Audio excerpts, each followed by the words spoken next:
tienen dudas de lo que han estado estudiando y me quieren preguntar.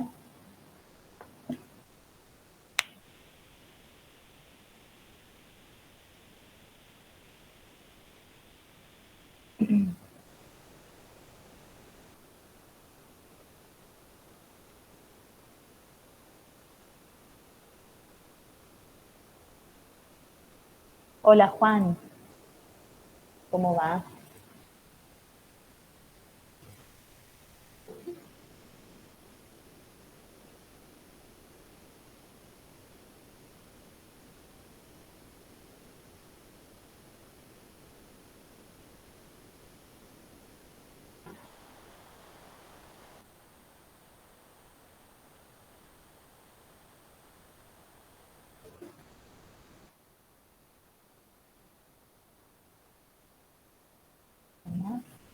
Luciano, Sofía, permitimos, ya empezamos un ratito. Buenas tardes, profe. Hola Pilar, ¿cómo estás? Buenas tardes.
Sí, me parece que estamos todos. Empezamos.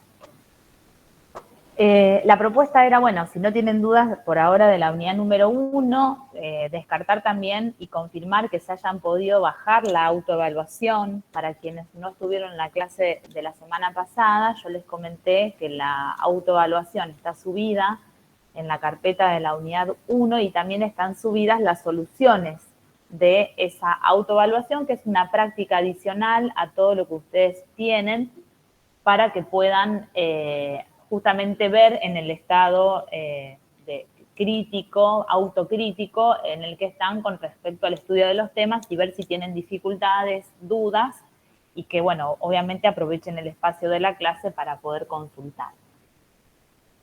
Si nos vamos a meter justamente ahora en la unidad número 2, yo lo que quiero hacer es mostrarles, como hacemos siempre, a pesar de que todos están familiarizados ya, el material dentro de lo que es el aula virtual, el curso N0748, que ustedes ven aquí, hay una segunda carpeta, perdón, una carpeta tercera en realidad, que contiene todo el material de la unidad número 2. ¿Cómo vamos a trabajar en esta segunda unidad, la número 2, y en la 3 vamos a trabajar de forma similar? Vamos a analizar por cada rubro o elemento que compone el activo, su reconocimiento y su medición contable, además de algunos aspectos particulares que sea necesario comentar de ese rubro o elemento del activo. Específicamente, en lo que tiene que ver con el activo, en la unidad número 3 analizaremos de forma similar a los integrantes del pasivo, pero si nos situamos en esta unidad que empezamos hoy, vamos a ver desde caja y bancos, luego vamos a ver inversiones temporarias, después vamos a ver créditos, después, casi más en la segunda parte del cuatrimestre, llegando al final, vamos a ver bienes de cambio y vamos a ver bienes de uso dentro de lo que son las últimas semanas del cuatrimestre, junto con la unidad número 3, que es de pasivos. Cada vez que encaremos un rubro, vamos a analizar dos cuestiones fundamentales. Primero vamos a ver un reconocimiento o una caracterización del rubro, que justamente acá en el título de la unidad es uno de los objetivos. Analizar el reconocimiento. Cuando digo reconocimiento, específicamente estoy haciendo referencia a cuándo se va a reconocer dentro del rubro que estamos analizando y qué elementos van a estar incluidos en ese rubro. Además, otro pilar fundamental que vamos a ver de cada rubro, hoy vamos a ver de caja y bancos, que es el más simple y más tangible, podemos decir, de todos los rubros, y que es el que menos aspectos particulares tiene, pero algunos vamos a comentar. Luego vamos a ver en cada situación, en cada caso, la medición contable. Cuando hablamos de medición contable,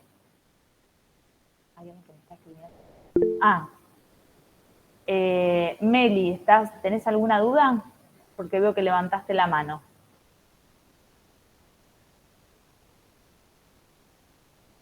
Melibea. Perfecto. No, está bien, no hay problema. Pensé que tenías alguna duda. Bueno, volviendo un poco a lo que ustedes ven dentro de la unidad número 2, yo les decía, cada vez que encaremos un rubro nuevo, vamos a ver su reconocimiento, y esto nos tiene que disparar en forma directa, en primer lugar y en principio, a la resolución técnica 9. Hoy va a ser el apartado A1 de la RT9, que ya mientras tanto les voy pidiendo que lo tengan a mano, así lo leemos entre todos. Y cuando hablamos de medición contable, hablamos de medición contable inicial,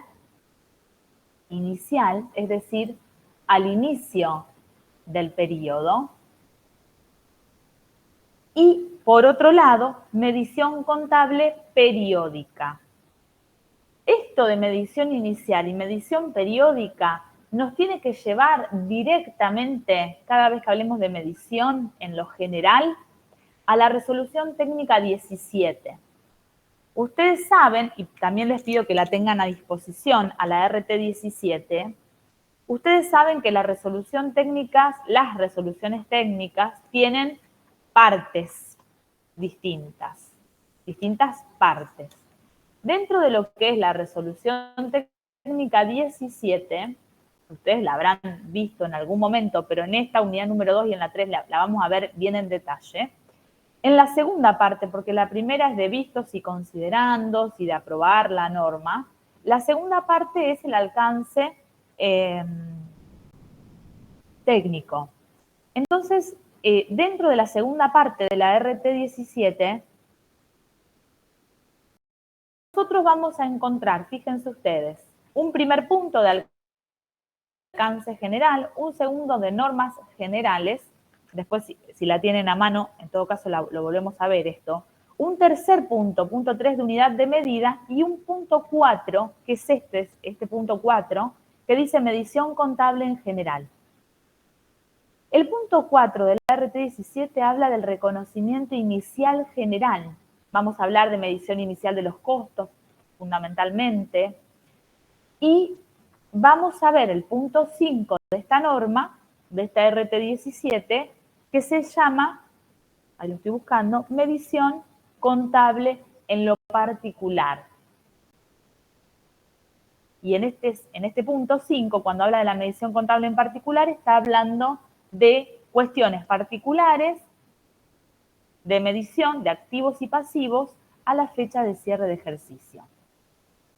Entonces, para situarnos en la clase de hoy, vamos a comenzar con el rubro caja y bancos.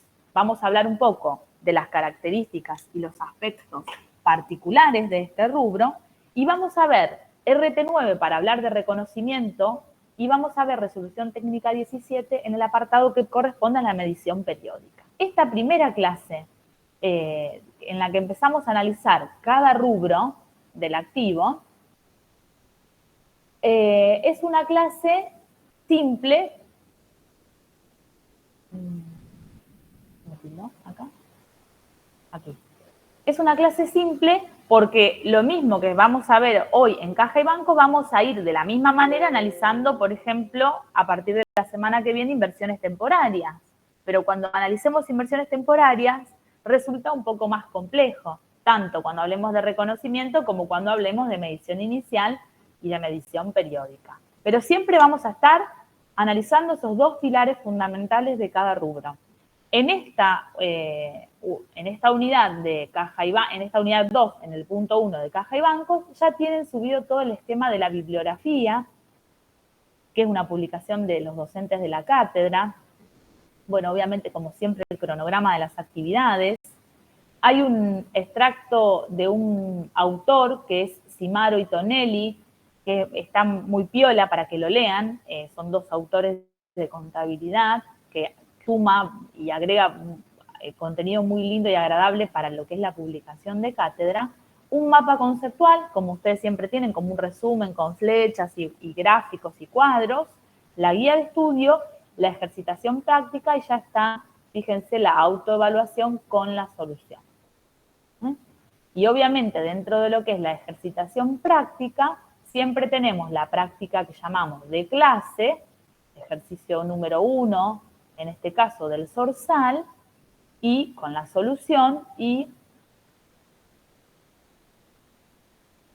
más abajo, ven, ejercitación de la práctica de apoyo, también otro ejercicio de caja y banco. Hay un poquito más, hay 3, 4 ejercicios por lo menos. 5, acá estoy viendo, y creo que agregamos, sí, 5 ejercicios en total.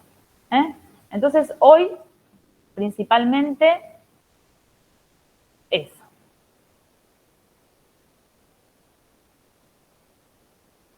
Caja y bancos. La resolución técnica 9, como yo les comentaba,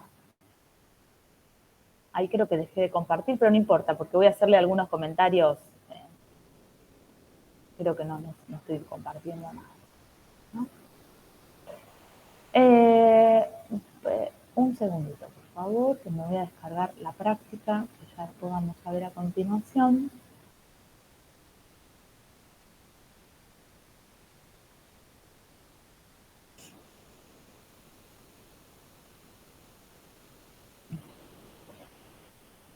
Bueno, cuando hablamos del rubro caja y bancos, que es claramente el rubro más líquido de los rubros que están en el activo, decimos que es el más líquido porque es el que representa la mayor liquidez.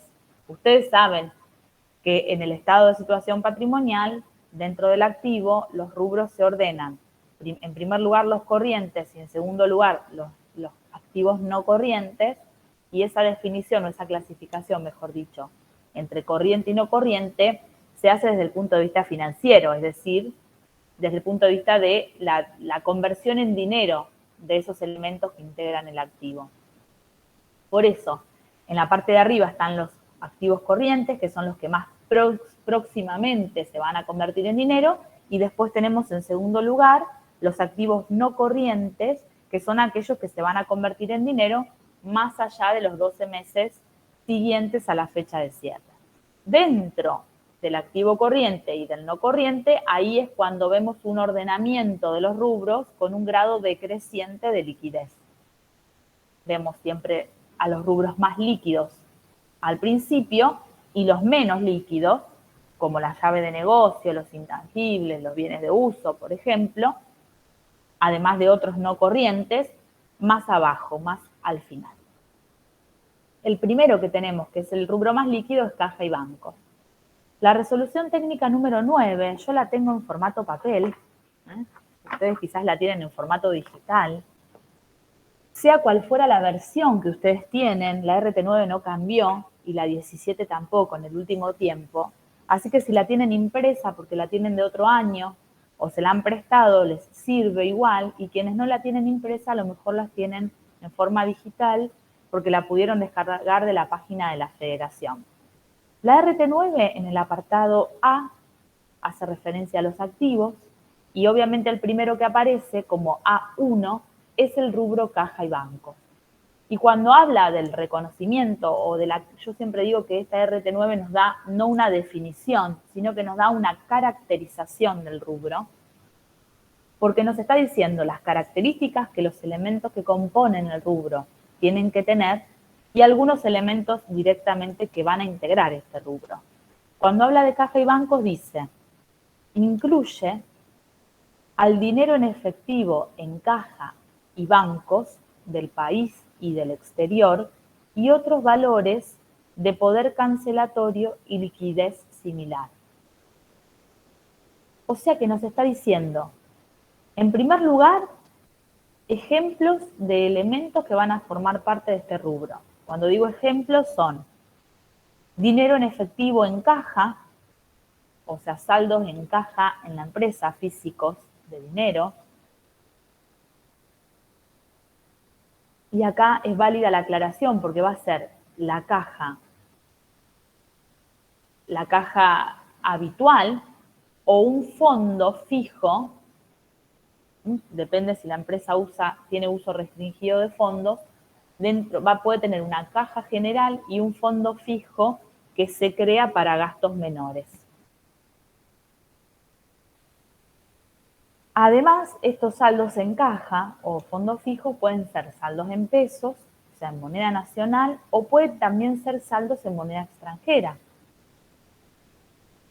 Y acá también hay una aclaración importante para hacer, porque yo sé que en muchos capítulos que ustedes pueden llegar a leer, algunos autores incluso proponen que la disponibilidad de moneda extranjera, o sea, los dólares o la moneda extranjera que fuera, que la empresa tiene, forma parte del rubro inversiones temporarias. Pero nosotros en la cátedra, y más que nada teniendo en cuenta lo que propone esta RT9, cuando nos dice que tiene que tener poder cancelatorio y liquidez similar al dinero, estamos convencidos que los saldos de dinero en moneda extranjera, o sea, la moneda extranjera que tengamos disponible en la empresa, es un saldo que representan fondos disponibles que se tienen que incluir en el rubro caja y bancos. A pesar que ustedes han vivido, son jóvenes, mucho del periodo consciente en el que analizan situaciones, han vivido que el tipo de cambio en este país, que en periodos de inestabilidad monetaria, sobre todo, y cuando hay devaluaciones tan empinadas como las que estamos viviendo, y siempre vivimos en los últimos años, hace pensar que la persona o la empresa que adquiere dólares lo hace con fines especulativos de ganar con el aumento del tipo de cambio de esos dólares que tienen existencia. Y en realidad en la práctica eso puede ser real en algunos casos o quizá no como para ganar con el tipo de cambio, sino como un efecto de cobertura. Ante la devaluación y ante la inflación que tenemos, es muy frecuente que las personas se vuelquen a adquirir dólares y pretendan o prefieran tener dólares antes que los pesos, porque estos pesos pierden de valor constantemente. Esa es la realidad actual y por eso digo, esa es la que más comúnmente ustedes han vivido.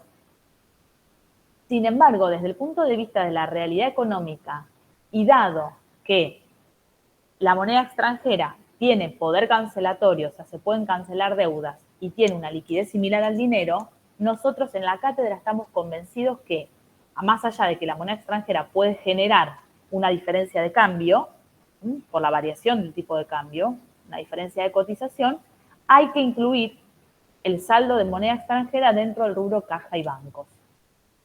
No se trata de una inversión, no se trata de una colocación de fondos con la idea de obtener una renta, que es la definición de inversiones.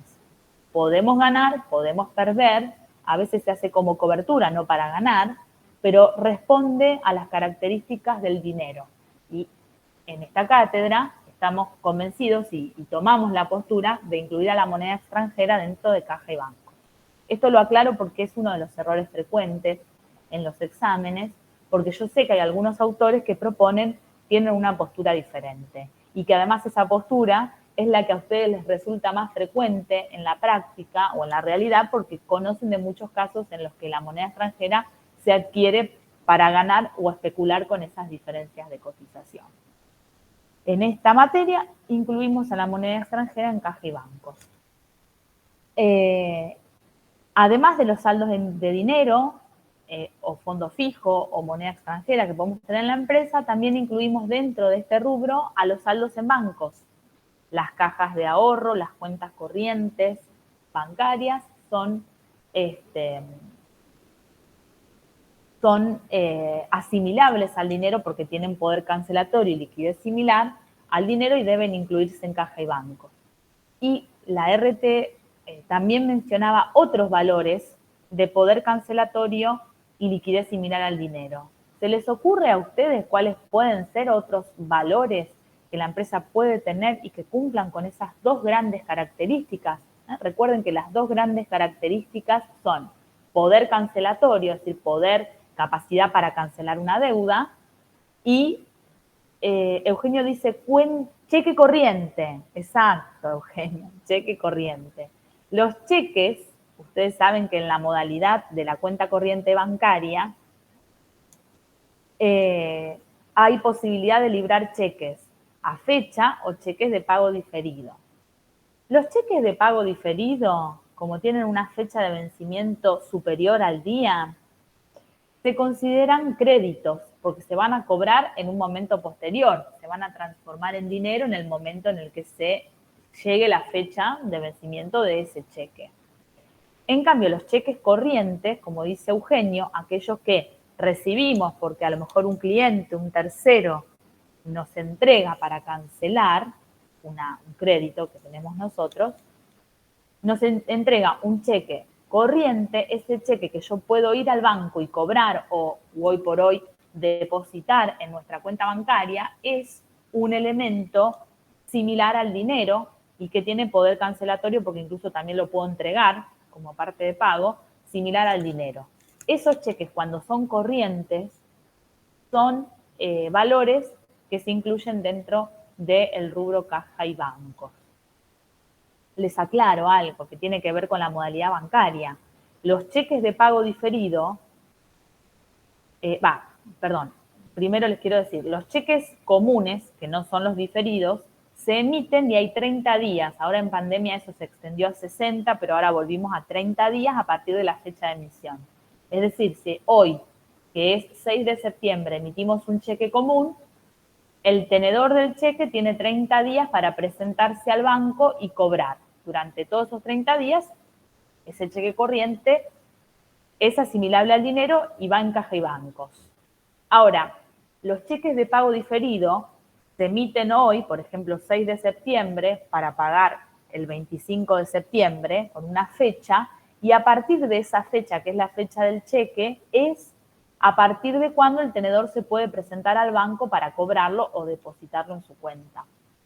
Pero una vez que llega ese día, que es la fecha del cheque de pago diferido, el tenedor también tiene 30 días para presentarse al banco y cobrar. ¿Qué quiero decir con esto? Que los cheques corrientes y también los cheques de pago diferido, una vez que llega la fecha del vencimiento del cheque, ambos se transforman en cheques corrientes y se tienen que incluir en el rubro caja y banco. ¿Se entiende esto? Esto es un aspecto particular del funcionamiento de la cuenta corriente de las entidades financieras. ¿Cuáles son las características que tiene este rubro? Nosotros dijimos, bueno, la empresa puede tener un uso generalizado de fondos o tener uso restringido de fondos. ¿Se acuerdan cuál es la diferencia? ¿Alguien se anima a activar el micrófono y contarnos al resto, recordar cuál es la diferencia entre uso generalizado y uso restringido de fondos?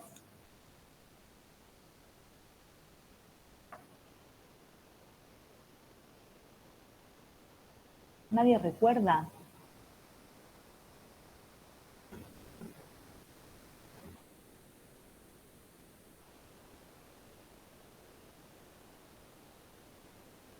¿Qué les hace pensar esto del fondo fijo que antes hablábamos y tiene que ver con eso en realidad? Cuando la empresa constituye un fondo fijo para pagos menores, ¿Estará dentro del uso generalizado o restringido de fondos? ¿Qué creen ustedes? ¿Del uso restringido? Claro, Juan, ¿cómo sería eso? Está bien, pero ¿cómo sería? Yo tengo un fondo fijo, es decir, bueno, tengo las cobranzas del día. Algunas son en efectivo, otras, bueno, van directamente al banco. Mucho hoy por hoy está bancarizado, el 90% se cobra por transferencia o por un cheque que tengo que ir a depositar. Pero ¿qué pasa con el dinero en efectivo que tengo en la empresa cuando estoy con uso restringido?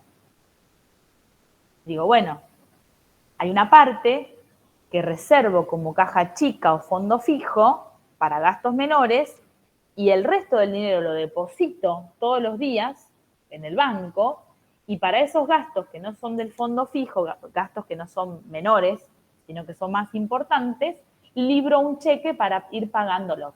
Tengo la plata en el banco y utilizo en esa modalidad los fondos que tengo depositados en el banco.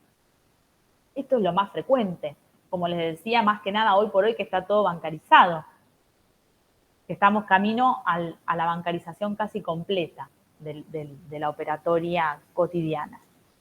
En otros casos, cuando no hay uso restringido de fondos, la empresa no constituye fondo fijo y tiene el dinero en efectivo para utilizar y puede tener una cuenta bancaria donde va depositando otro dinero o va depositando para cubrir cheques, pero sin necesidad de tener la constitución de ese fondo fijo. ¿Cuáles son las cuestiones a tener en cuenta en este rubro? Este rubro es un rubro de mucho procedimiento para aplicar. Cuando digo procedimiento, es procedimiento de auditoría interna, de controles. Además que es un rubro sensible, sobre todo si hay empleados que manejan dinero y hay responsabilidades relacionadas con el mismo, ¿no? De faltantes, de sobrantes que pueden generarse con el manejo de fondos. Pero cuando yo digo es un rubro de procedimientos, porque hay algunos procedimientos que yo les diría que este rubro es más de procedimiento que de medición. Porque si quieren, me anticipo un poquito y les leo el punto 5.1 de la RT17, donde vemos que la medición es muy simple en este rubro. El criterio de medición, ¿cuál va a ser para ustedes? Para medir caja y bancos.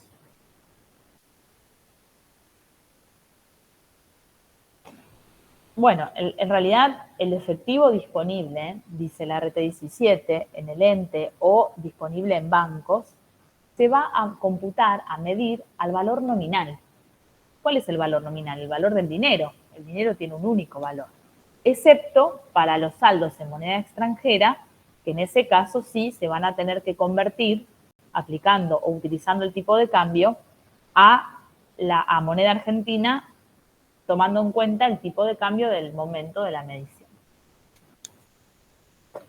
O sea, en cuanto a criterio de medición contable de este rubro, no vemos grandes cuestiones para analizar, que agreguen a ustedes cuestiones complejas.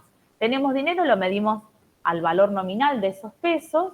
Si tengo dinero o saldos en moneda extranjera, los convierto usando el tipo de cambio de la fecha de cierre. Y eso es todo lo que tenemos para decir en cuanto a la medición periódica. Pero este rubro, como yo les decía, tiene más de procedimientos que de medición. ¿Cuáles son algunos procedimientos que se aplican en este rubro, muy importantes y muy comunes y muy necesarios, para poder llevar adelante una correcta registración contable relacionada con este rubro? ¿Cuáles son los procedimientos? El arqueo de caja, profe.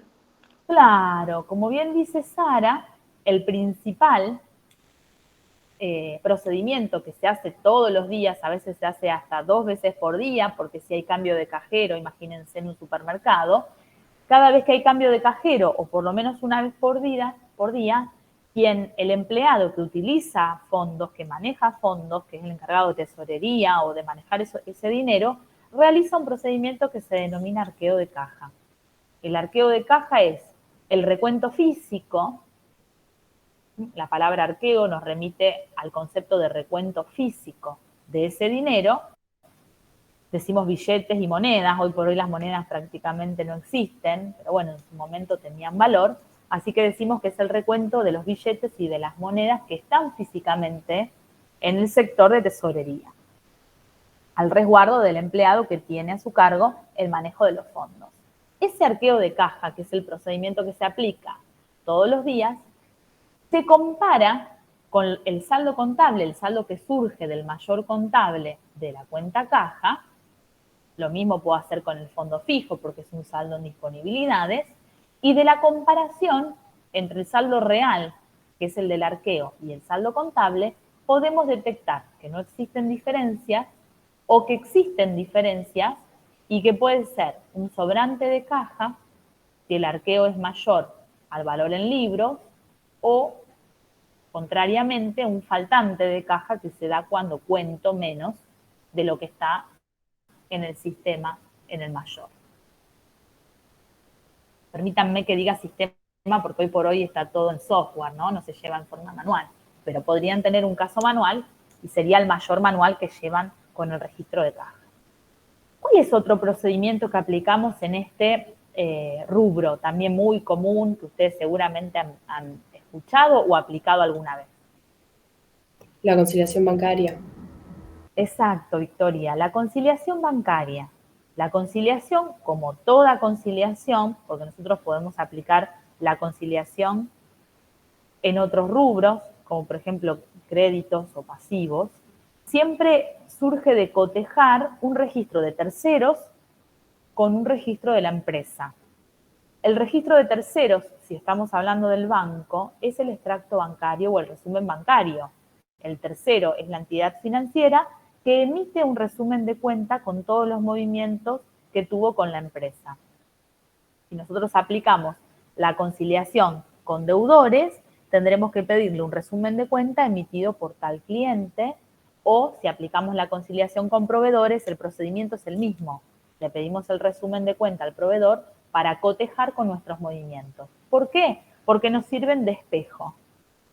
Porque tanto la entidad financiera, si estamos hablando de un banco, como un deudor o proveedor, si hablamos de otros tipos de conciliaciones, llevan la cuenta corriente con la empresa, que tienen con la empresa en forma de espejo. Cuando para nosotros es una acreditación, para el banco es un débito y viceversa. ¿Para qué hacemos la conciliación bancaria? Y fundamentalmente en esta época donde yo les decía todo, y ustedes lo saben, está bancarizado y además los sistemas financieros son excelentes, porque yo diría que en el 99,9999% de las veces no existen errores en esos sistemas, y por ahí sí ocurren en las contabilidades de las empresas, porque hay más mano humana que está trabajando, en cambio en el banco no, bueno, están capacitados específicamente, tanto los sistemas como el personal, para que no existan diferencias. Pero podría ser que nosotros encontremos algunas diferencias entre lo que dice el banco y lo que tenemos en el mayor. Y vamos a clasificar esas diferencias por lo menos en dos grandes tipos. Cuestiones que tenemos que registrar y cuestiones que se denominan desfasajes temporales y que por lo tanto no dan lugar a ajustes contables. Es decir, lo primero que hago con una conciliación es tildar que este movimiento que lo encuentro en el banco, lo encuentre en el mayor. Este cheque que está depositado en el banco es un cheque librado en el mayor. Esta acreditación es una cobranza que registré en el mayor. Y así con cada uno de los movimientos. ¿Qué es lo primero que puedo encontrar? Que hay movimientos que el banco tiene y yo no, por omisión, o, que es lo menos común, al revés, que yo tengo un movimiento que el banco no tiene. Todo eso da lugar a ajustes para adecuar aquello que omití o en lo que me equivoqué a lo que debe ser. Una vez que corrijo a la fecha del cierre de mes, esto se hace generalmente una vez por mes, hay empresas que lo hacen una vez por semana, una vez que corrijo esas diferencias, lo que hago es ajustarlas. Y una vez que ajusto el mayor, debería coincidir con el banco, pero hay algunas diferencias que yo recién las denominaba desfasajes temporales que van a existir entre el banco y la contabilidad, pero que no están sujetas a ajustes, sino que se van a ir corrigiendo con el tiempo. ¿Quién conoce a alguien que alguna vez ha hecho conciliación o trabaja en una empresa en el área de conciliaciones bancarias, ¿cuáles son estos desfasajes temporales que generalmente existen entre el banco y la contabilidad, pero que no dan lugar a ajustes contables, sino que se muestran como una compensación para corroborar ambos saldos? El cheque no presentado al cobro. Bien, Pilar, un cheque emitido por la empresa que por las cuestiones que estábamos hablando de la modalidad de la cuenta bancaria, todavía el tenedor no se ha presentado a cobrarlo. ¿Eso está mal? Y no, porque si nosotros pagamos a un proveedor con un cheque de pago diferido, eso es real. Que el banco no lo tenga en su cuenta bancaria no quiere decir que el banco lo tenga que ajustar tampoco, ni que sea un error de la empresa, sino que es una diferencia que existe por una cuestión de la operatoria de la cuenta bancaria que la llamamos desfasaje temporal, porque la mantenemos ahí, la analizamos como una diferencia para justificar la diferencia entre el saldo contable y el del banco, y que con el transcurso del tiempo se va a solo, cuando llegue el momento del vencimiento del cheque, a corregir. Y lo mismo puede pasar con depósitos, que esto es menos común, y las transferencias, que por hoy en general son automáticas, o sea, en el mismo día impactan, pero a veces uno deposita cheques en el banco o hacen un depósito de un cheque electrónico, y también está la operatoria electrónica, que se hace en un día, a lo mejor cercano al fin de mes, pero que tarda 48 horas, muchas veces tardan 48 horas este tipo de operaciones, y termina impactando en el resumen del banco a los 2 días de aquel en el que la empresa fue a depositar. Y eso también es una diferencia, porque la empresa seguramente tiene una acreditación en su cuenta bancaria, en su sistema, y el banco no la tiene, pero también se justifica como una diferencia, como un desfasaje temporal, pero no da lugar a ajustes, ¿sí? Sino que se presenta en una conciliación mostrando la justificación de esa diferencia. O sea, vamos a tener errores que corregir, o por ejemplo, gastos bancarios que como no tomé conocimiento antes, el momento en el que hago la conciliación los registro, y una vez que yo ajusto aquellos que son errores u omisiones por parte de la empresa, voy a ver que hay otras diferencias que son desfasajes temporales que no son susceptibles de generar ajustes ni en la empresa ni en el banco, y que van a justificar las diferencias entre ambos saldos. ¿Se entiende hasta acá? ¿Vamos bien? Sí, profe. Bueno, una vez que, gracias, Sofi, una vez que analizo, hago estos procedimientos en los saldos de caja, si tengo uso restringido en el fondo fijo, veo que no falten cuestiones en la reposición del fondo fijo, que lo más común es que se utilice y se reponga una vez al mes, que hago la conciliación bancaria y que si tengo moneda extranjera, mido la moneda extranjera al tipo de cambio vigente, puedo decir que este rubro se encuentra completamente analizado, sin errores y medido conforme a la resolución técnica 17 que estuvimos analizando hace un ratito.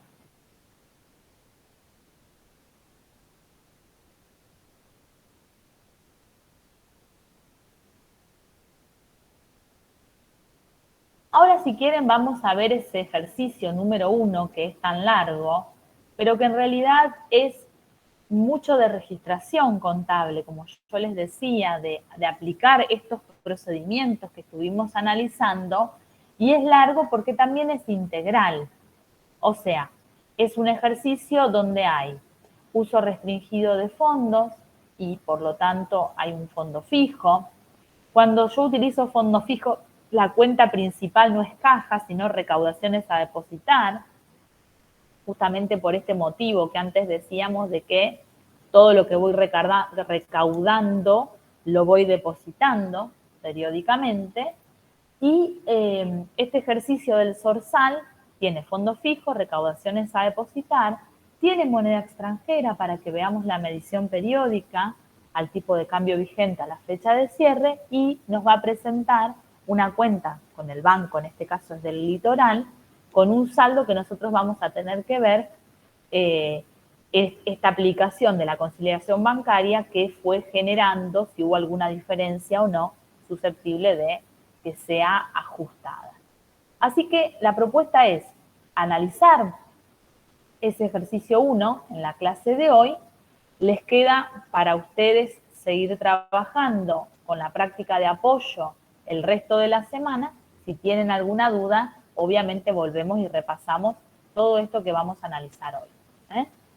¿Quién se anima a leer el ejercicio número 1, que es el ejercicio del zorzal? Perdón, profe, el miércoles hay clases. Sí, porque ¿es listo. feriado o algo?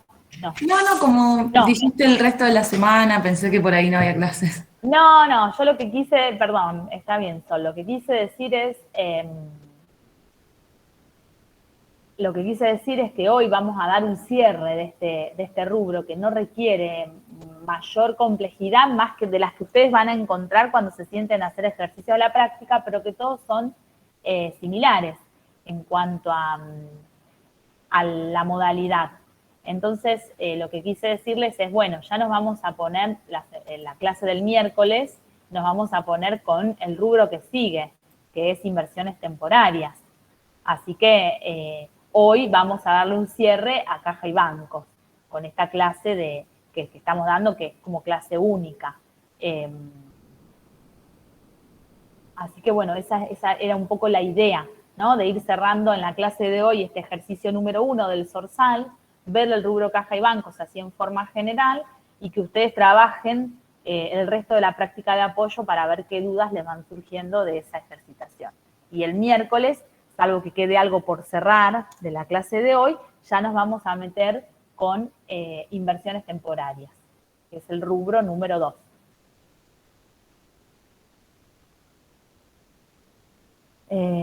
Bueno, si quieren, y si alguien tiene a disposición el enunciado del ejercicio,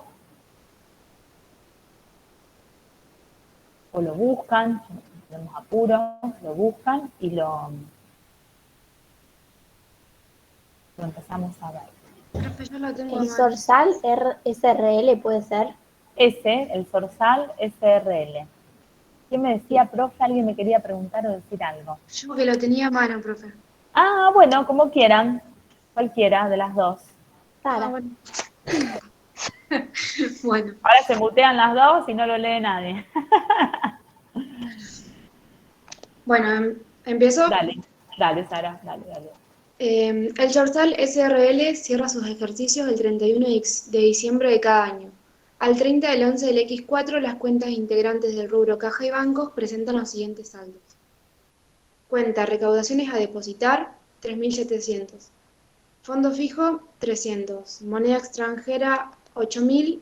Banco del Litoral, cuenta corriente, 2.300. Bueno, el recaudaciones a depositar se compone por billetes y monedas por 1.500 y cheque común con Banco del Este, bueno, de fecha 30 del 11 de 2.200 pesos. Y moneda extranjera se compone por $1.000 estadounidenses adquiridos al 10 del 11 del X4 a 8 pesos cada uno.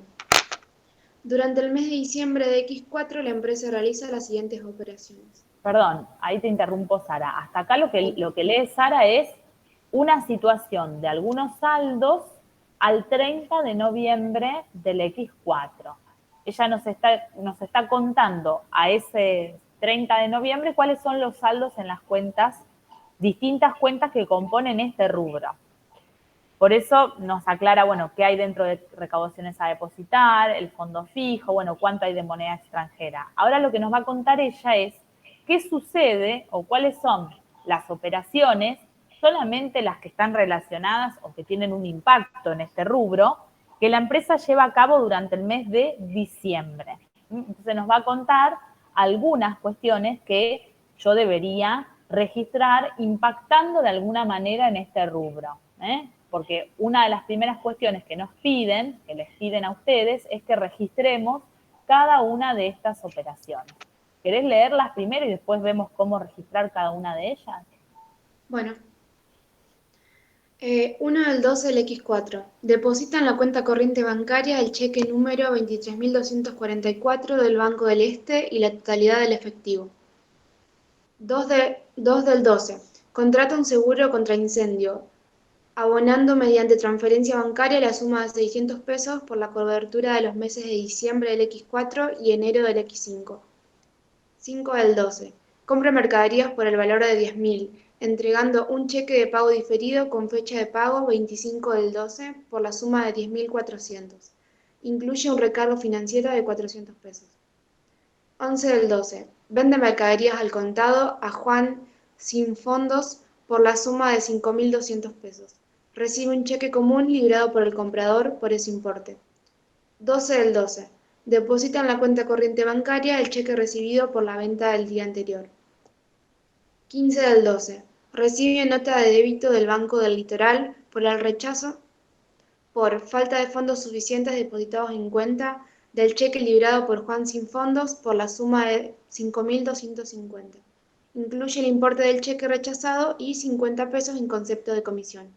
Emite nota de débito a Juan sin fondos por la suma de 5.250 en concepto de cheque rechazado y gastos del rechazo. 20 del 12. Vende $700 estadounidenses al tipo de cambio comprador. $1 es igual a 8,10 pesos. 21 del 12. Deposita en la cuenta corriente bancaria la suma obtenida por la venta de los dólares. 25 del 12. Vence el cheque de pago diferido librado en pago de la compra de mercaderías del día 5 del 12. 26 del 12. Vende mercaderías a José Siempre Paga por la suma de 6.000 pesos. Recibe un cheque común por la suma de 4.000 y un cheque de pago diferido con fecha de pago el 2 del 1 del 5 por el saldo. 28 del 12. El responsable del fondo fijo confecciona una planilla de rendición de los pagos efectuados, la que se encuentra respaldada por los respectivos comprobantes. Su detalle es el siguiente. Factura C por la compra de artículos de librería 170. Tickets de taxi 90, total 260 pesos. 29 del 12. Emite cheque común por la suma de 260 pesos para reponer al fondo fijo el que es cobrado por el responsable del fondo en esa misma fecha. 30 del 12. Deposita en la cuenta corriente bancaria el cheque común por la suma de 4.000 pesos recibido por la venta de mercaderías del día 26 del 12. 30 del 12. Vende mercaderías al contado a María Billetera Floja por la suma de 3.415 pesos, cobrando en efectivo. ¿Y leo los otros datos, profe? ¿Qué dice? Lee, los otros datos son información adicional que vamos a necesitar para poder terminar de analizar y medir correctamente este rubro. Así que sí, léelo y después ya nos ponemos a ver la solución. 1. Cotización del dólar estadounidense al 31 del 12 del X4. Comprador 8,15, vendedor 8,20. Del arqueo de caja efectuado al cierre el día 31 del 12 del X4 surge un faltante de efectivo de 15 pesos. Conciliación bancaria practicada al 31 del 12 del X4. Saldo según mayor 4.360. Débitos bancarios no registrados por la empresa 31 del 12, comisión por mantenimiento de cuenta menos 40. Créditos bancarios no registrados por la empresa 25 del 12, transferencia bancaria de 1.000 pesos, que es efectuada por un cliente en pago de una factura por venta de mercaderías en cuenta corriente del mes de noviembre. Depósitos no acreditados, 30 del 12, depósito del cheque menos 4.000 y saldo según resumen bancario 1.320. 1.320. Muchísimas gracias, Sara. Espectacular. Bueno, ¿cuál es el planteo? Hay un sinnúmero, quería contarlas, son como unas 15 operaciones relacionadas con el rubro caja y bancos, es decir, movimientos de tesorería que generalmente involucran vender al contado o vender y cobrar con un cheque, depositar esa cobranza, porque como estamos con el uso restringido de fondos, vamos y depositamos constantemente en el Banco del Litoral. Hay operaciones de pago que por ejemplo se refieren al pago de un seguro contra incendio, o se compran mercaderías y se entregan cheques diferidos, o sea, estoy entregando cheques diferidos, estoy pagando, vender de contado o vender cobrando un cheque, todas cuestiones similares a cobranzas de ventas o pagos de gastos o de mercaderías relacionados o que impactan en recaudaciones a depositar, en fondo fijo o en banco cuenta corriente. ¿Qué es lo primero que tenemos que hacer?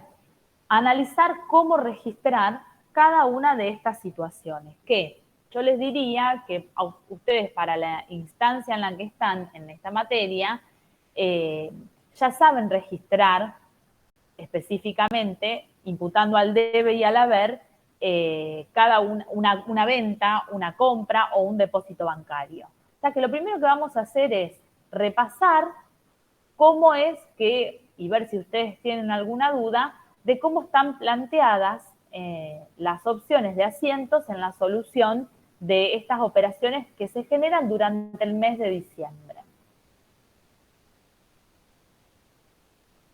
Quería imprimirme un segundo para ir mirando.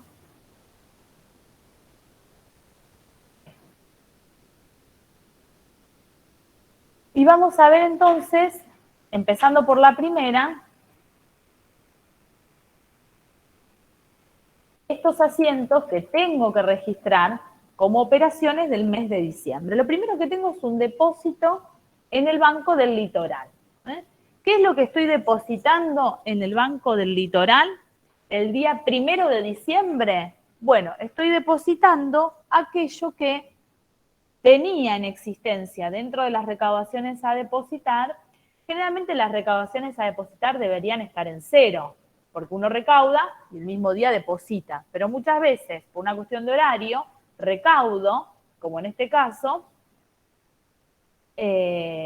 billetes, monedas y un cheque, y no hago tiempo a la última hora, sobre todo por el horario de atención al público, y lo deposito las primeras horas del día siguiente. Entonces lo primero que tenemos ahí es Banco del Litoral, cuenta corriente 3.700 a recaudaciones a depositar, justamente para registrar el depósito de lo que tenía en existencia en las recaudaciones del 30 de noviembre. Con eso, la cuenta recaudaciones a depositar queda en cero. ¿Por qué?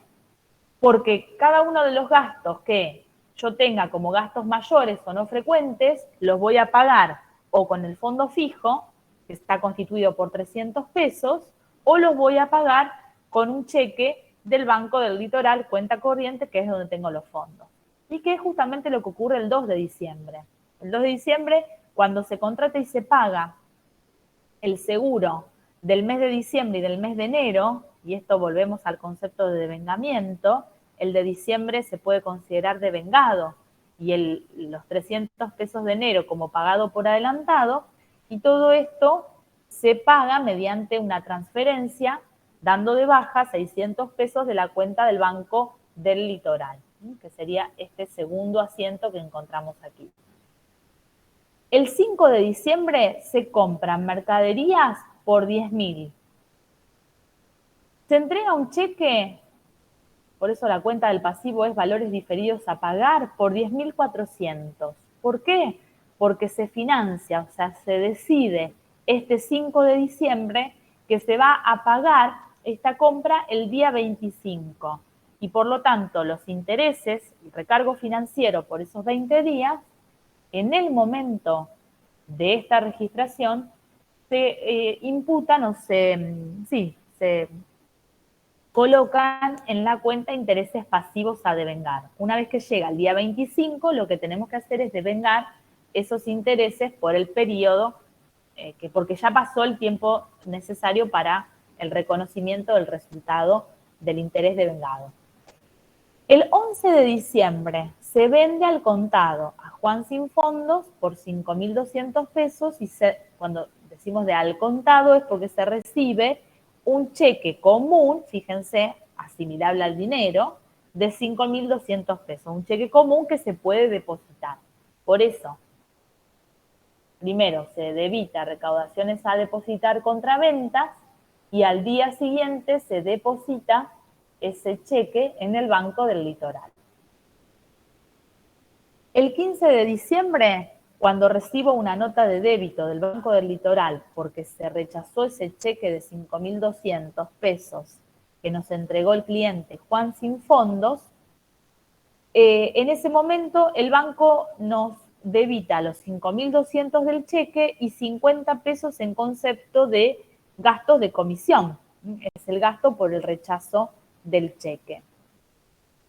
¿Qué hacemos nosotros en ese momento? En primer lugar, reconocemos deudores por cheques rechazados por 5.250 y todo eso, lo que tenemos que hacer es disminuir la cuenta del Banco del Litoral. Esto es 5.200 y 50 pesos de la comisión. Como en ese mismo momento se emite la nota de débito, quiere decir que yo le voy a cobrar la totalidad al deudor. Distinto sería si en vez de cobrarle al deudor los gastos bancarios, me hago cargo, y en ese caso, en el asiento del 15 de diciembre, los 50 pesos de la comisión del banco irían imputados en la cuenta una cuenta de gastos bancarios.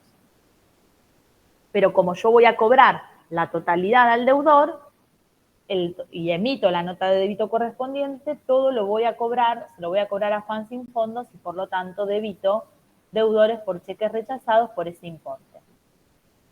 Profe, Pilar preguntó en el grupo que no, Sí. que no podía, no entendía por qué habías puesto la cuenta. Ahora que lo leo. Uy, valores ADEFRA. No se me sale, justo apareció. Uy, no. Profe, no entiendo. Profe, no entiendo por qué usar la cuenta deudores, mentira, recaudaciones a depositar. ¿A dónde dice deudores, recaudaciones a depositar? No, me había confundido yo. Recaudaciones a depositar. Ah, ¿acá en las ventas o dónde? ¿En qué fecha? La verdad no lo entendí ni en la primera, ninguna entendí por qué vos la usabas. ¿Por qué uso la cuenta recaudaciones a depositar? ¿Es la pregunta? Sí. Bueno, utilizo recaudaciones a depositar. ¿Vos cuál usarías, Pilar, por ejemplo? Otra. No sé, estaba leyendo de nuevo para ver qué pondría. Bueno, pero si no es recaudaciones a depositar, si vos vendés un producto al contado, ¿qué cuenta debitas? Otro ejemplo, caja. Perfecto, caja. Caja estaría bien utilizada como un sinónimo de recaudaciones a depositar cuando tengo uso generalizado de fondos.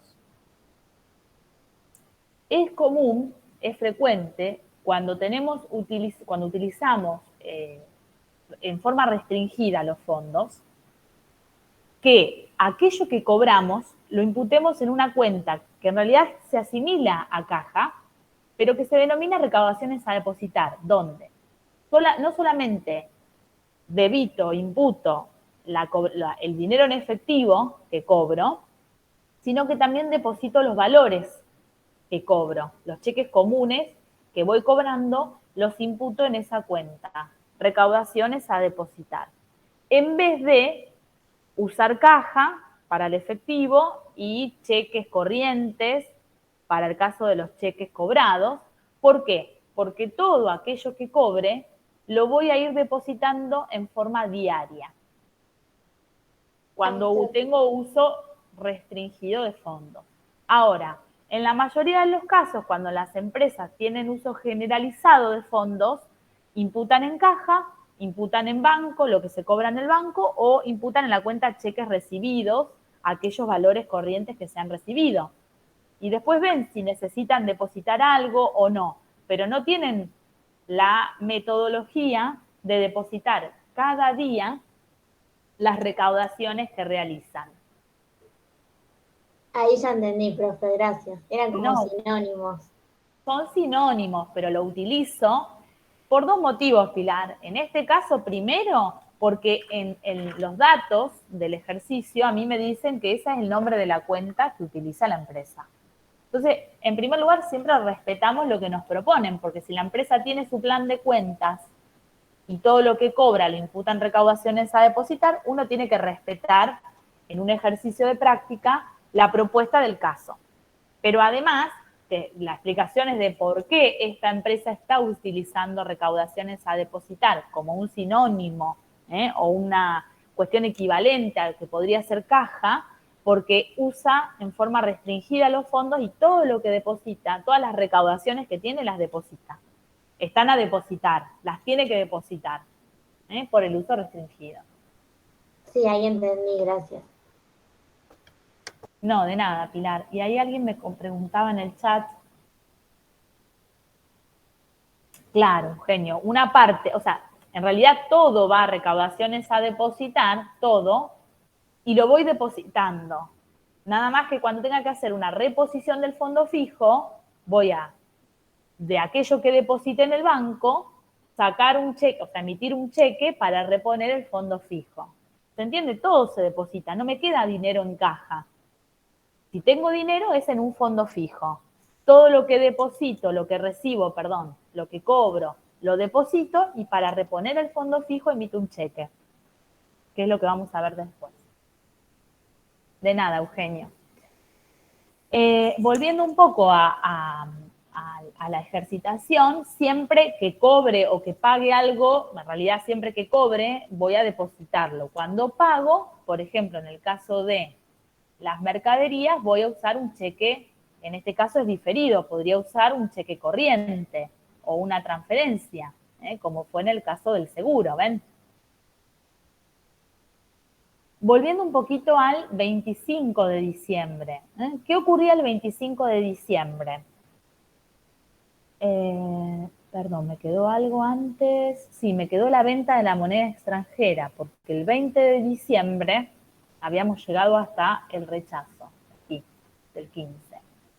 El 20 de diciembre, que me lo estaba ya salteando, se venden $700 a 8,10. Tipo de cambio comprador. Siempre que esté midiendo o trabajando con valores en existencia o créditos en moneda extranjera, tomo el tipo de cambio comprador. Cuando esté trabajando con ventas o con medición de pasivos en moneda extranjera, tomo el tipo de cambio vendedor, que es lo opuesto a lo de la casa de cambio, porque el tipo de cambio comprador es aquel al que la casa de cambio compra, o el banco. El tipo de cambio vendedor es aquel al que la casa de cambio o el banco venden. En este caso, yo tengo dólares en existencia. Si lo voy a vender en el banco lo compra. Y si lo compra, me paga el tipo de cambio comprador, que es el tipo de cambio para la institución bancaria. En este caso, los $700, que es una parte de los 1.000 que tenemos, se venden en 8,10. Por lo tanto, 700 por 8,10 nos da 5.670. Obviamente que esto se deposita en el Banco del Litoral, perdón, en primer lugar se cobra 5.670, se da de baja la parte de la moneda extranjera por el costo original y la diferencia es justamente diferencia de cotización o diferencia de cambio. ¿De dónde surge que doy de baja la moneda extranjera por 5.600? Y bueno, vuelvo al enunciado. Fíjense ustedes, yo tenía moneda extranjera por 8.000, se trataba de $1.000 a 8 pesos que había adquirido, por eso estaba hablando del costo de adquisición, y tenía 8.000 pesos como consecuencia de los $1.000 a 8 pesos cada uno. Ahora, cuando tengo que dar de baja al costo, tengo que hacer 700 unidades, $700 a 8 pesos. Y eso da 5.600. Yo tengo que dar de baja la moneda extranjera por su valor en libros. Pero estoy vendiendo a 8 pesos con 10. Por lo tanto, gané 10 centavos por cada uno de los $700 que vendí. Y eso es la diferencia de cotización que tengo el día 20 de diciembre. El día 21 lo que hago es, como hago siempre con todas las recaudaciones, depositar en el Banco del Litoral. Lo que vemos aquí. El 25 de diciembre, ahora sí, vence el cheque diferido que habíamos emitido para pagar esa compra de 10.000 de mercaderías y 400 pesos de intereses. Valores diferidos a pagar a banco cuando llega el momento del vencimiento, y ese mismo día lo que hago es devengar intereses pasivos devengados por 400 pesos y doy de baja los intereses pasivos a devengar. El 26 de diciembre se vende a un cliente que siempre paga, José siempre paga, por 6.000, y en ese momento se recibe un cheque común por 4.000 y un cheque de pago diferido con fecha 2 de enero por la diferencia. ¿Ven cómo utilizamos y desdoblamos esta cobranza? El cheque común se muestra en el rubro caja y bancos, en la cuenta recaudaciones a depositar, voy a ir el 30 de diciembre y lo voy a depositar, y el otro cheque tengo que esperar para depositarlo hasta el 5 de enero. Por lo tanto, no lo puedo incluir dentro de caja y bancos o de recaudaciones a depositar, porque no tiene liquidez similar al dinero. No tiene una liquidez similar. Yo lo puedo usar para pagar, pero el que lo recibe lo va a poder depositar el 5 de enero. Por lo tanto, lo imputo a una cuenta diferente que es valores diferidos a cobrar. Todo esto contra ventas por 6.000. ¿Qué pasa los últimos días del mes de diciembre? Voy, analizo cuáles son los comprobantes de gastos del fondo fijo y veo que hay gastos de librería por 170 y gastos de movilidad por 90. ¿Qué es lo que tengo que hacer con eso? Registrarlos, porque ustedes saben que se va usando el fondo fijo y se guardan los comprobantes, y cuando estamos cercanos a fin del mes, los registramos. Gastos de librería por 170, movilidad por 90, todo eso contra fondo fijo, que estaba constituido por 300 pesos, se utilizó por 260, y el 29 de diciembre, después de la rendición del 28, se hace la reposición el día 29. Fondo fijo a Banco del Litoral, cuenta corriente. ¿Qué es lo que estoy haciendo?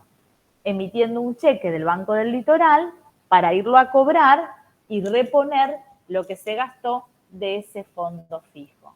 De esta manera, el fondo fijo me vuelve a quedar en la suma necesaria destinada de 300 pesos, y esto es lo que se denomina reposición. Por eso digo, el 28 es rendición, que es cuando se utiliza, y el 29 tenemos la reposición.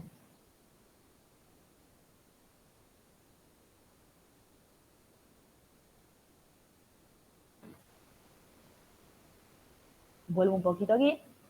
El 30 de diciembre se deposita el cheque que se había recibido el día 26 por 4.000.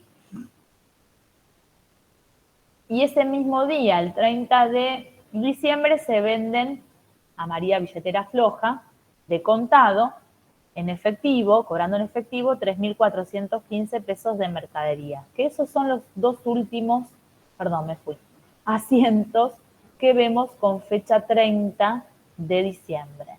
En primer lugar, el depósito en el banco a recaudaciones a depositar por 4.000, y después el último es por la venta de contado en efectivo, que es recaudaciones a depositar a ventas por 3.415. Profe, una pregunta. Sí, ¿No, sí. ¿No había que esperar al 2 para depositar el cheque diferido? Sí, el cheque diferido de 2.000. Este me queda al 30 de diciembre en la cuenta valores diferidos a cobrar.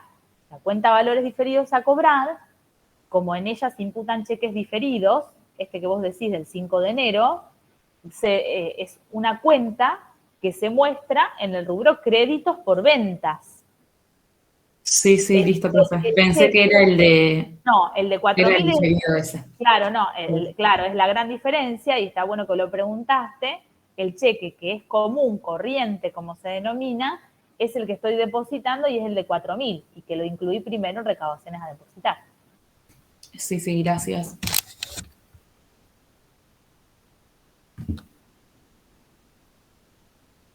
Bueno, acá abajo tienen los cálculos de lo que es la compra, los intereses, el resultado por la venta de la moneda extranjera.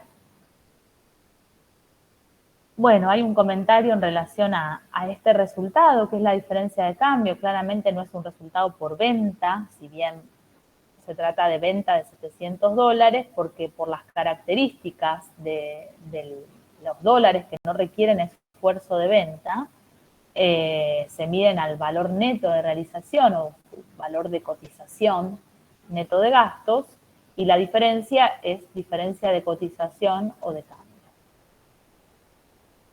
Ahora vamos a la fecha de cierre de ejercicio.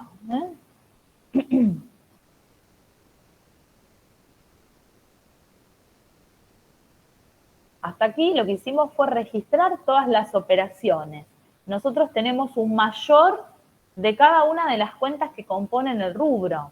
Tenemos un mayor de recaudaciones a depositar con un saldo, tenemos un mayor del banco, tenemos el mayor del fondo fijo, tenemos el mayor de la moneda extranjera.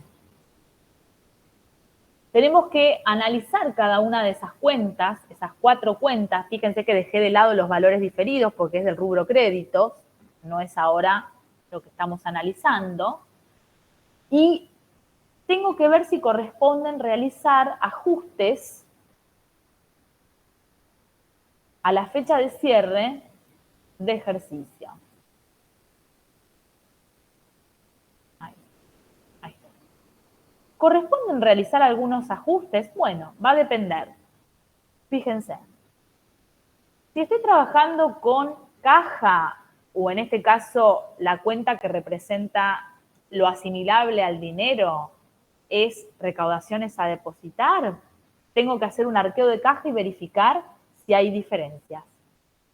Si tengo un fondo fijo, lo mismo, arqueo de los fondos que están en el fondo fijo.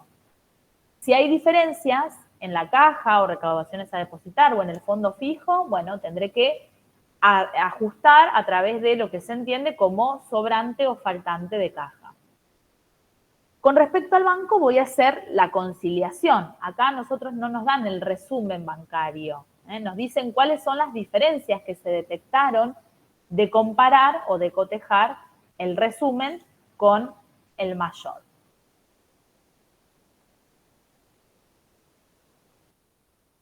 De esa conciliación bancaria, lo que hago es obtener un saldo real, un saldo según el mayor, al que lo corrijo si hubieron errores u omisiones, obtengo el saldo real y eso lo comparo con el saldo del resumen bancario, que lo voy a corregir con depósitos no acreditados o cheques no ingresados.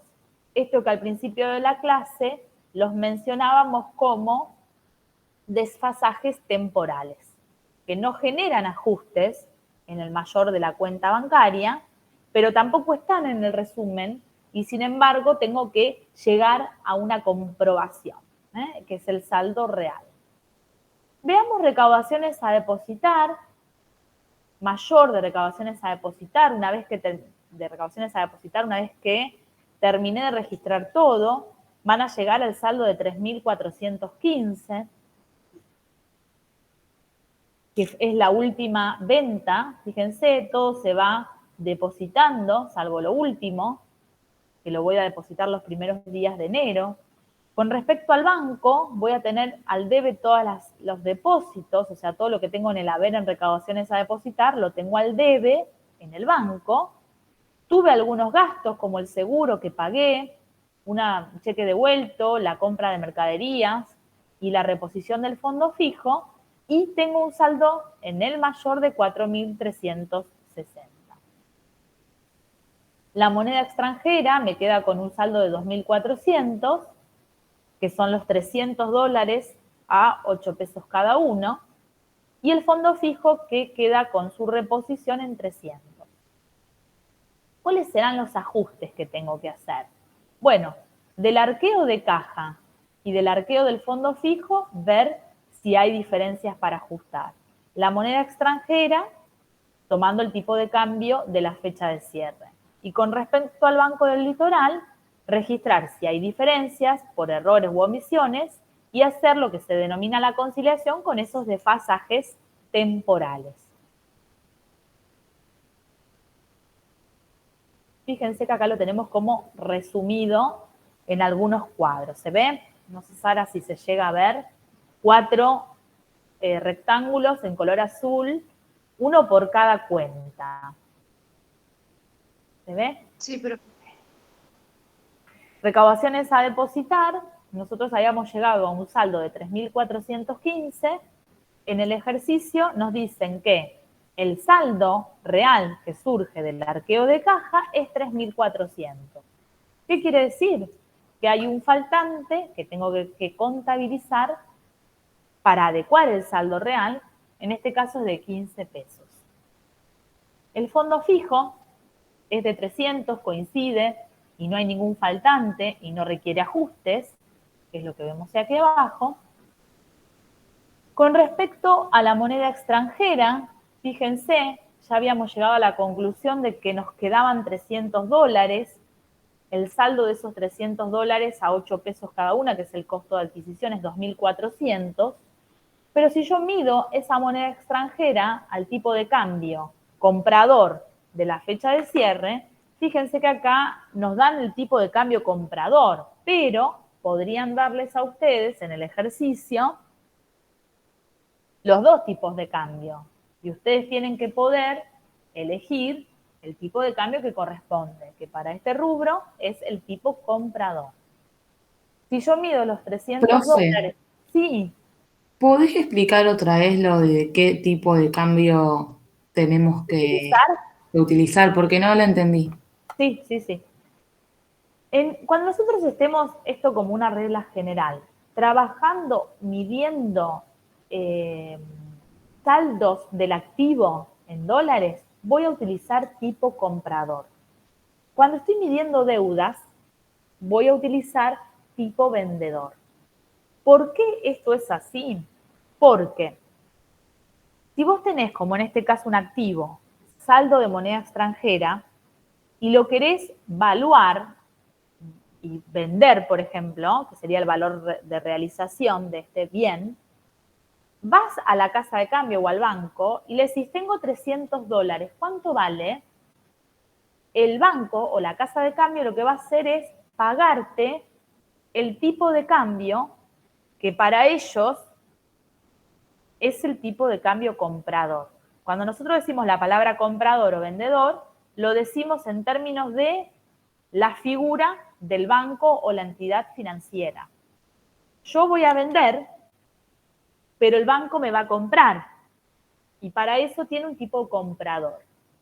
Si por el contrario estamos analizando una deuda y nosotros tenemos que ir al banco a comprar, no a vender, a comprar dólares para cancelar una deuda, nosotros vamos a comprar. ¿Pero qué va a hacer la casa de cambio o el banco? Nos va a vender esos dólares para que paguemos la deuda. Si el banco va a vender, el tipo de cambio es el vendedor. O sea, ustedes recuerden que el banco, su negocio es comprar y vender dinero. El tipo de cambio comprador, que es el más bajo siempre, es el que el banco está dispuesto a pagar, y tiene un tipo de cambio vendedor que es más alto, cuya diferencia es el spread, ¿no? Es lo que gana la casa de cambio. Compra y vende a un precio mayor. Cuando decimos comprador, claro, profe. está bien. Bueno, cuando decimos comprador o vendedor es en términos de la casa de cambio. Y a nosotros siempre nos afecta en forma inversa. Si ustedes quieren como regla general, activos a tipo de cambio comprador, pasivos a tipo de cambio vendedor. ¿Por qué? ¿Cuál es el motivo? Porque justamente me tengo que posicionar respecto del banco o la casa de cambio para ver qué tipo de cambio ellos me ofrecen para esa operatoria y que me sirve para medir activos y pasivos. Gracias, profe. De nada. Profe, entonces dijiste tipo comprador activo y tipo vendedor los pasivos. Pasivos. Claro, cuando yo compro, el banco vende, por eso tomo tipo vendedor, y cuando vendo, dice Sofía, muy bien en el chat, yo los vendo, el banco compra y el tipo de cambio es en función del banco, tipo comprador. En este caso, yo para hacerme de dinero, los voy a vender y el banco los va a comprar. Y es por eso que tomo el tipo de cambio comprador. Que yo les decía, en este ejercicio nos lo dan. Acá entre los datos, que antes leía Sara, ven, no, tenemos ambos, perdón. Elegimos el tipo comprador en base justamente a la explicación que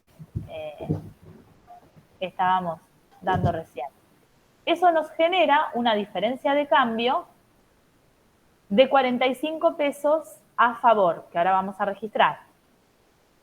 Y ya que está, con respecto a la conciliación bancaria que ya fue efectuada por parte de la empresa, no la tenemos que hacer, ya hubo alguien que la hizo, comparó y detectó que si bien nosotros en el mayor tenemos un saldo de 4.300, nosotros omitimos registrar una comisión de 40, tenemos una transferencia que hizo un cliente que se ve que no nos avisó y nos olvidamos de registrar por 1.000, y por otro lado tenemos un depósito de un cheque que nosotros, el último que depositamos el día 30, que el banco seguramente le va a aparecer en sus sistemas los primeros días de enero, el 1, el 2 de enero.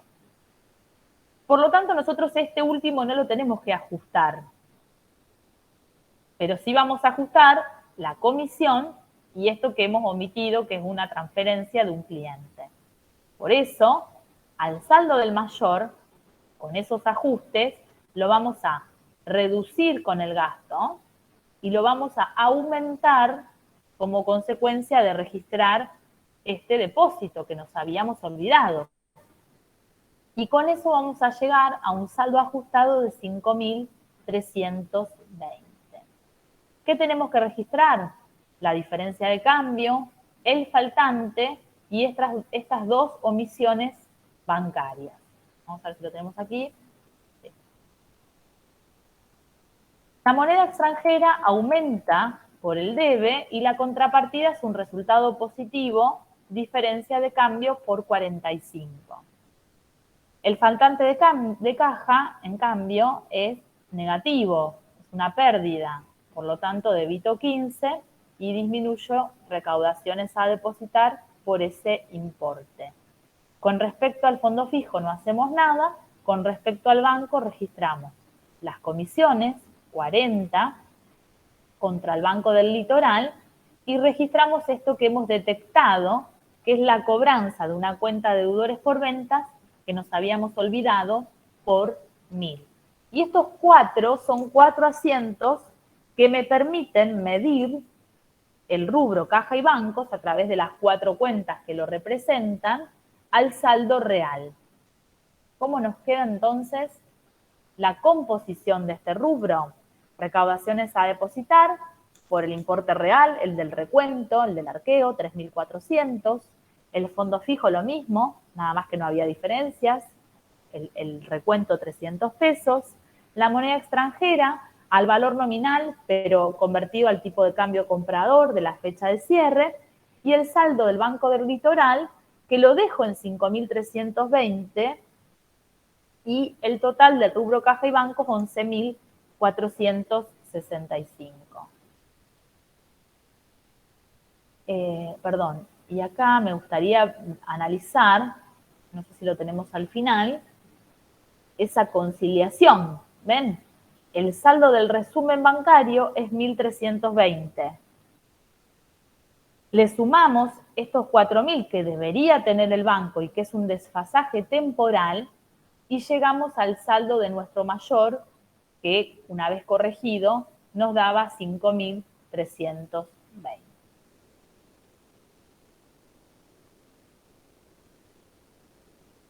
Acá tenemos los ajustes Y, bueno, por último, lo que nos preguntaban en el ejercicio es, que ya lo habíamos dicho antes, que indiquemos cuál es el uso de los fondos, ¿no? Este uso restringido, por eso usábamos recaudaciones a depositar y un fondo fijo, y para todos los pagos usamos el banco, excepto que sean gastos menores del fondo fijo. Bueno, y esta es la explicación, bueno, los incisos que tenemos acá. Todos los ingresos de fondos se depositan en la cuenta corriente bancaria de la empresa. Todos los pagos se efectúan mediante la emisión de cheques propios, comunes o diferidos, y se cuenta se crea un fondo fijo para hacer frente a los pagos menores.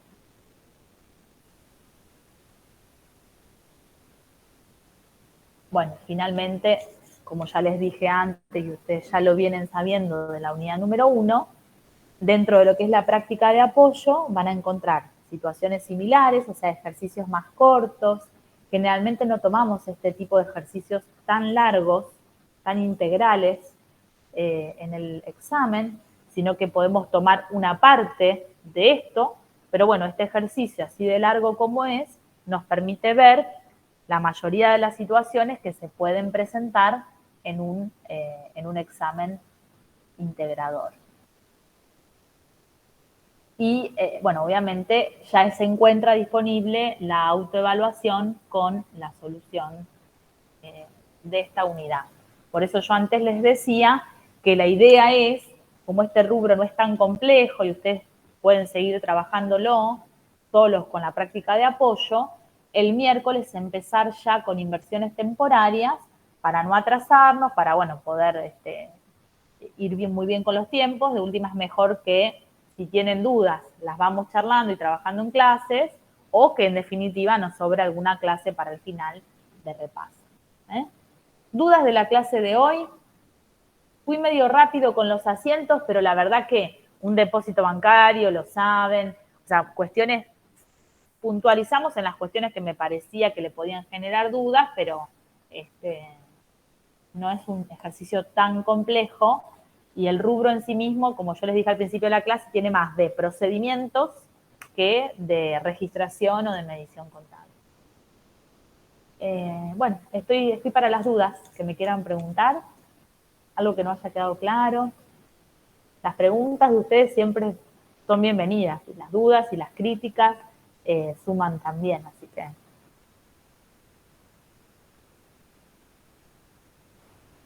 Yo no tengo duda de la clase de hoy, me quedó todo claro, pero quería saber si la semana que viene dabas clases, porque está a la mesa. Ah, la semana que viene. Me había olvidado de la mesa de examen.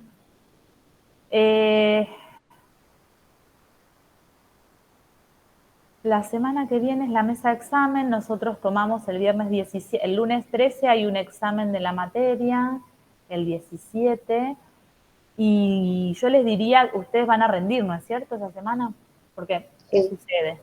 La idea de la semana de examen es que ustedes la tengan libre para estudiar la materia que van a rendir.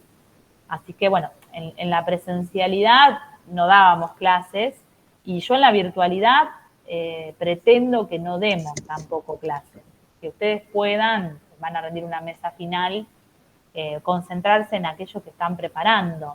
Ahora, si ustedes me dicen, no voy a rendir nada, porque estas mesas flotantes, bueno, a veces rinden, a veces no, seguimos dando clases, pero si ustedes tienen que rendir, la mayoría rinde, no vamos a dar clases. Rinden. ¿Vos rendís, Pilar? Yo sí. Josefina también, Sara también. Yo sí, en profe. general, todos. Yo también. Victoria. ¿Qué rinden?